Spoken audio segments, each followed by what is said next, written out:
সুন্দর, সোজা মারেন জোরে, হবে 4টা। প্রিয় দর্শক বন্ধুরা, এই যে বল দিয়ে নিরিখ করে বোতল ফেলা খেলায় আমাদের আজকে 14 জন প্রতিযোগী ছিল, তার ভিতরে একজন যে সর্বোচ্চ বোতল ফেলতে পেরেছে আমাদের বৌদি। সবাই বৌদির জন্য হাততালি হবে। বৌদি এখান থেকে টোকেন নেন।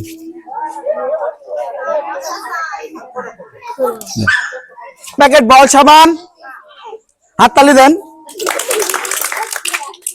1 প্যাকেট নুডলস এবং 1 প্যাকেট আটা।